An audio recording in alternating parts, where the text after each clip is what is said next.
politics, and we're just doing a quick subject here: widening the franchise and debates over suffrage.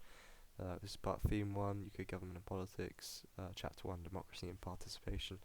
The last video I did, I think my mic was a bit quiet, so I'm trying to fix that, or see if that was an anomaly, but if it is, I'll try to fix it for the next video. So if we just take a historical perspective, which isn't that important in A-level politics, but it's good to know to just have like a sentence or two. Magna Carta in 1215 was, key in establishing democracy across this world, and more specifically in this country.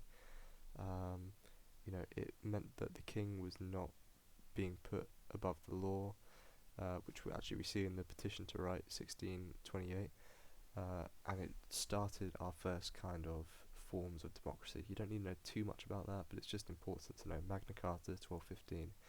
In the early 1700s, though, is when we start to see Parliament beginning to assert their right to protect the liberties of the English people.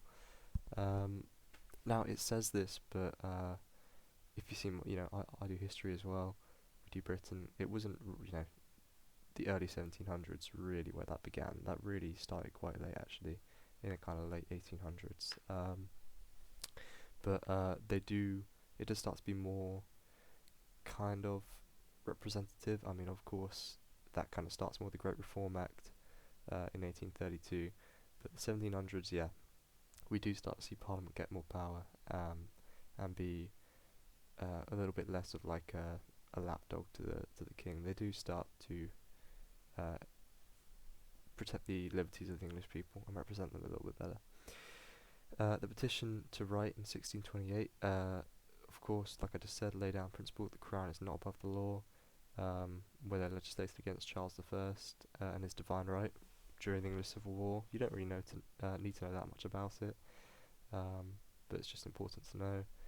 Parliament continued to preserve the rich and powerful until the Great Reform Acts gradually opened up the franchise. Yep, I said that.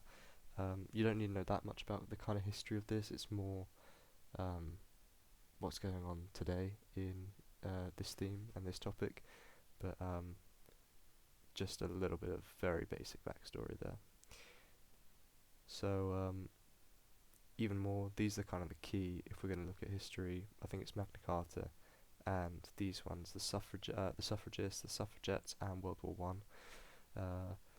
In 1897, the suffragists lobbied Parliament to extend the franchise to women through their words. They would peacefully kind of protest and try and lobby Parliament to give the vote to women.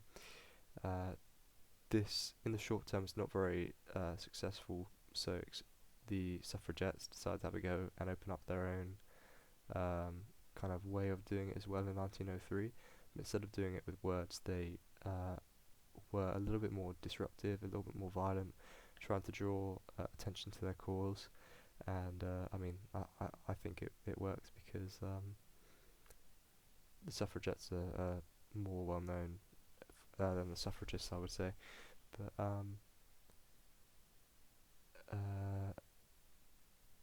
so yeah, that's just important to kind of note.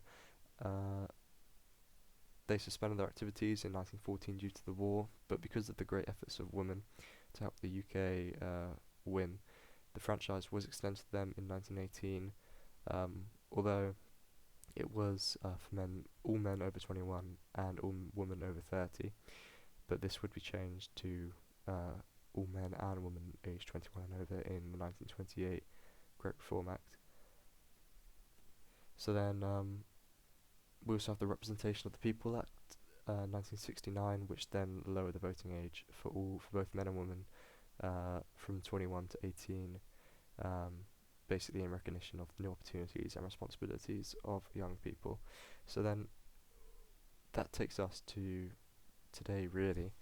I'll probably touch on this a little bit more later, but there's more kind of debates over should the voting age be lowered again to 16, like there are with Scottish elections. Should prisoners get the vote?